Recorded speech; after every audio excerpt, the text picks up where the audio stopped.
1039 The X, one last interview backstage at Rock on the Range, and I am joined by the supergroup, The Damn Things. Truly a supergroup, made of members and what? Super group. Yeah. Anthrax, Fall Out Boy, Every Time I Die. Joined by Rob, lead and rhythm guitars, Anthrax. Lead guitar and Anthrax. Lead guitar. Not Ian's rhythm guitar. Yeah, we both do rhythm guitar. It's just a stupid label. Yeah. And this is Josh, bass guitar. Lead bass. Lead bass. Oh, you're the second guy. The guy's in Greek Fire. He called himself a lead bass. It's a pretty tried and true shitty joke. Oh no, seriously, lead bass. You gotta be lead, man. Yeah, I'm the only one up there. You can't be just like the guy back there. I usually like to be that guy. Nah, you're a lead. So what brought you guys all together? I mean, it's so many different genres between you guys. I mean, how'd you guys get together? We've answered this question a million times today. In my head, I'm trying to shorten the story. Yeah, well, Fall Out Boy and Anthrax. I mean, that's just cute, and you're kind of right in the middle there. It makes sense to me. I mean, they always tour together. Basically, 14-year-old kids and 50-year-old metalheads. It's like bringing your kid to daycare. Basically, I mean, the ball started rolling when Scott Ian and Joe Troman met a few years ago, and through a mutual friend over at Washburn Guitars, and they started jamming and throwing some ideas around, and I guess they decided this would be a cool side project, on our spare time, whatever we get together. And one thing led to another. They asked Andy Hurley to join on drums, and then they asked Keith Buckley on vocals, and then they asked me to join, and then finally they asked Josh.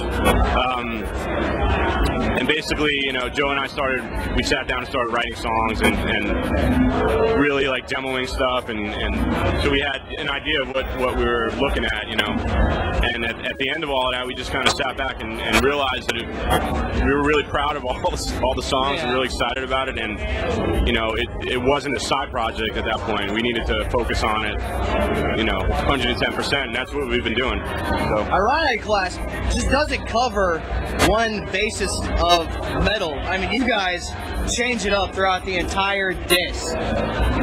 Tell us about that album.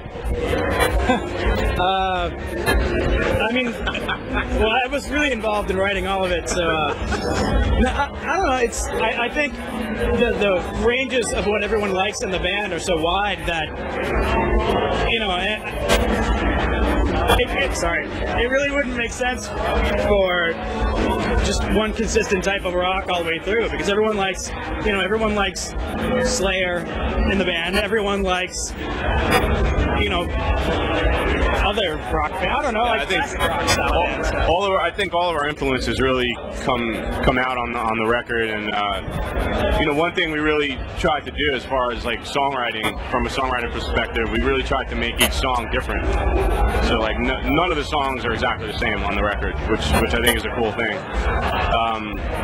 And like I said, like Josh said, you have like the classic rock vibe, and all of our influences are basically that. We all love metal. We all love classic rock. We all love good. Just you hear Thin Lizzy, you hear AC/DC, you hear I don't think there's a Slayer vibe on the record.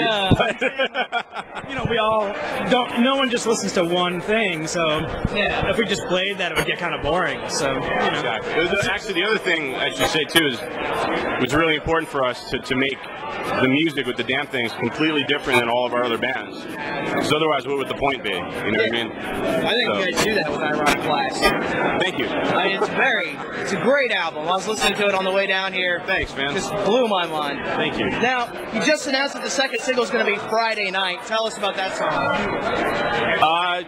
That's actually, it's either the first or second song that I wrote with Joe when we first got together, and it just kind of developed into this. It's just like a fun rock and roll song, and it's a lot of fun to play. You guys got any ideas for a video? You done one? We have some ideas. We don't know if they're going to get realized or not. But now, the first video you shot for We Got a Situation here. Looked like a lot of fun.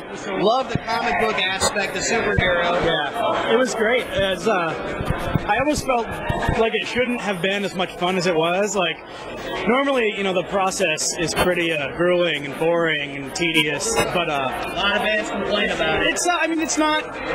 Hopefully, it's not the reason you start playing music. It's just to be in videos.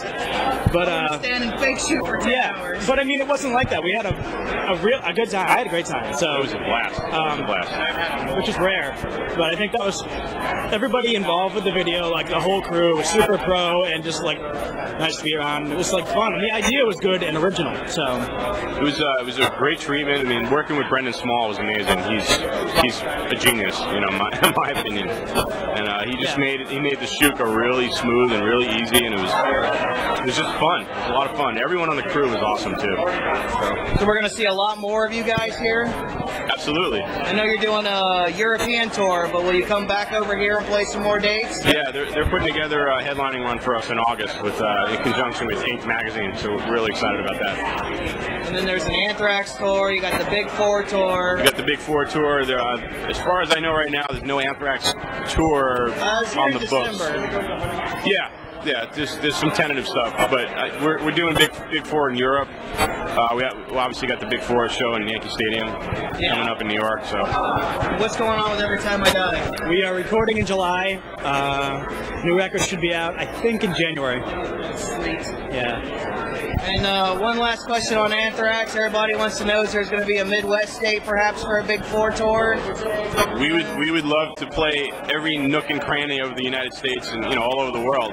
But it's ultimately up to Metallica. It's it's a magical thing, and it's a lot of fun. So obviously we would want to be a part of it, no matter where it is or when it is. But you got to ask Lars.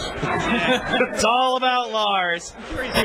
This is the super group, The Damn Things. You saved the best for last.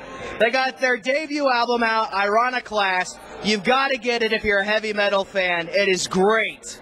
Check it out. Features supergroup members of Every Time I Die, Fall Out Boy, and Anthrax. Super villains. And check out their video for We've Got a Situation here. You'll love it. Nudge backstage at Rock on the Range. Cool. Thanks, guys. Thank you, man.